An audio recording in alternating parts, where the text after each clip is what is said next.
Hello and welcome. Thank you for joining me. This is me, Martin, and I have another video about the CELTA course. And I'm going to be sharing with you my first day on the CELTA course and what I did all those years ago, and I hope it's very useful for you. Now, I did my CELTA course back in 2007. It was a long time ago, but I still remember that first day on this very important course that I decided to undertake. I remember meeting up with the other trainees, and we all met in one classroom, and there were 12 of us, 12 trainees. There were 2 trainers and 1 trainee tutor. So this trainee tutor was training up to become a CELTA tutor as well. And we were all in the room in a horseshoe, and we were first introduced at 9 o'clock to the trainers.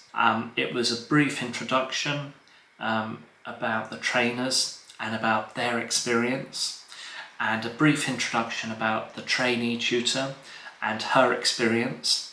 And I remember also in this room we were introduced to the director of the centre, and I did my CELTA course back in 2007 at the British Council in Seoul. Gwang Mun, I'm not sure if they're still there, they might still be there. The director of the centre came in and he said a few kind words of encouragement, and it was very interesting to see the director take his time out of maybe what would be a very busy schedule just to say hello and welcome these budding trainees to the CELTA course. After the brief get to know you activities with the trainees, we were given an introduction about the course and what was expected with the course. And I remember getting this timetable here for 4 weeks. I can't believe I kept it all these years, 13 years. But yes, I got this timetable along with all the other trainees, and we were introduced to what was expected of the trainees during the course, and the types of assessments and the types of teaching practices that were being incorporated into the course. And it was a very interesting introduction. After that session of getting to know the staff and being introduced to the course, which lasted about an hour and a half, we were then given an opportunity to learn a foreign language. One of the trainers on the CELTA course will be delivering a foreign language course to all trainees, but it's not an opportunity for you to learn that language. You could do after the course is finished, but it's really a demonstration on teaching techniques and learning ability and learning styles. And for me on the course, along with all the other trainees, we learned Polish. We learned a variety of phrases in Polish, such as I like and I don't like, and a variety of other languages or vocabulary. We have like cigarettes and chocolate and all this in Polish, and I can't remember any of the phrases or any of the vocabulary back then, but it was a very interesting opportunity to learn a language that none of the trainees had encountered before. But it also demonstrated about the teaching techniques that you could deploy when you're conducting the training sessions later on in the course. And I found it inspiring that you could actually learn some phrases and vocabulary very quickly in a short amount of time, and if you use the correct style of teaching, you're going to be delivering suitable lessons and students are going to be satisfied with that. So after the foreign language teaching practice that we did, we had a 1-hour lunch break between 12:30 and 1:30. This was an opportunity for us to just get some fresh air, grab a bite to eat or get a coffee, and it was just quite nice to just contemplate and reflect on what just happened for the morning.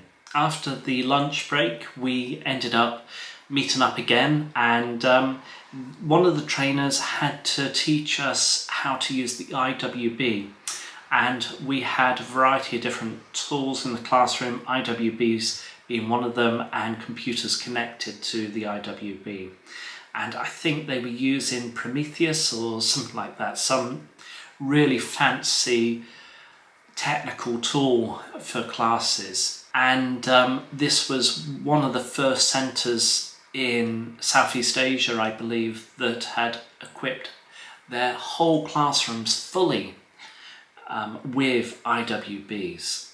So we had a session, a training session with one of the tutors to learn a bit more about the capabilities and how to access it and what to do in an emergency if the IWB fails. This session lasted for just over an hour, so it was quite an interesting session. After this, we had a 15-minute break, another coffee break or a quick fresh air break, and then back into the training centre. At 3 o'clock, all tutors and all trainees convened together, and this was an opportunity for all the trainers to give a tour of the centre.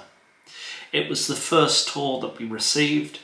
It was mid-afternoon, some students were coming in and out, and it was a nice opportunity to see actual teachers going into their classrooms, coming out of their classrooms, seeing students coming in and out of the centre. And we also got into the staff room. So many of the staff had been preparing their lessons for the afternoon. They had gone out to their classrooms, and this allowed the trainees to go into the staff room without much disruption, to have a look at all the materials and resources that were available at this centre. We were then introduced to the teaching practice and what was expected and how many teaching practices were required during the course. So it was quite interesting, quite invaluable, and I would always recommend trainees to actually tune in and listen very carefully to what the trainers are saying, particularly at this point, because they're going to be explaining to you what the next few days of teaching practices are going to incorporate, what's expected of you, and the assessment criteria, and what you should be producing for your lesson planning. During this session as well, we received the arrangements here of all trainees and the groups, and we were split into two groups, Group A and Group B, and there's going to be a switch around halfway through from week 3 where you're going to switch from one group to another group and vice versa. Also detailed on here were the length of the teaching slots, so 10 minutes or 20 minutes or 30 minutes or 40, 50, 60 minutes, as well as the participants for those teaching slots. After we were introduced to the teaching practices and when you're going to be doing the teaching practice, we were then introduced to the course book to be used during the course with our groups. And I believe we used Cutting Edge and Natural English. Natural English was with my first group, and this was the first time I'd ever seen or come across Natural English. And I found Cutting Edge much more adaptable. I actually enjoyed using Cutting Edge more than I did with Natural English. And with the introduction to the course books, the expectations for teaching practice, we were then given an input session on how to plan your lessons, and it involved the whole group looking at a course book and dealing or trying to work out how to plan a lesson about a particular unit or a grammar section. And again, I would always recommend trainees to listen and to hear what the trainers are telling you. And this ended around 4:15, but that wasn't it. We had a bit more to do after 4:15. From 4:30 to 5:30, everybody was planning their lessons. We had to use the lesson plan that was given to us, and this lesson plan was digitalized. You had to type out your lesson plan, print it out, attach all the material to the lesson plan itself, any material that you're going to be using, that had to be stapled, and it took an enormous amount of time to plan the lessons, and you will find yourself spending a lot of time after the course, after 4:30, lesson planning and preparing for future lessons. After planning the lessons after 5:30, we had an hour break, and this was a chance for me to go to a restaurant nearby to have a quick bite to eat and then get back to the centre. And from 6:30 till 8 p.m, I had to observe a more experienced teacher teaching a lesson, and I think all trainees were given a sort of observation task that we had to complete, and there were various things to consider here, around 15 things, and you can see all my writing.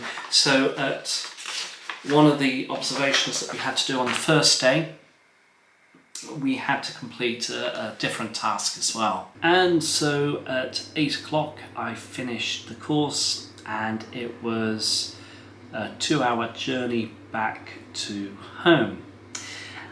What I was doing was I was getting up at 6 in the morning and travelling to the centre to arrive at 8 o'clock, and then travelling back home and arriving back home really late. And I would recommend any CELTA trainees to consider moving closer to the centre, because you're going to be having to spend an enormous amount of time lesson planning.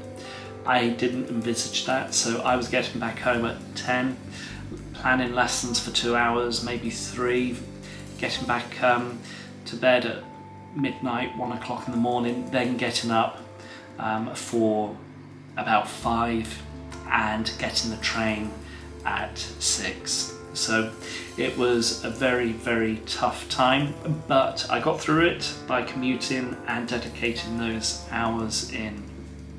And that was my first day. So it would be really interesting to hear about your first day if you've done the CELTA course. Was it very similar to mine, or is it very different? And I'm thinking back about 13 years ago, so it's possibly changed a bit more, and yeah, it'll be interesting to hear other experiences about the first day of the CELTA. I'll see you soon. Thank you ever so much for listening, and hit the like button. I'll see you later. Hit that subscribe button, hit the notification bell. Take it easy, and bye bye.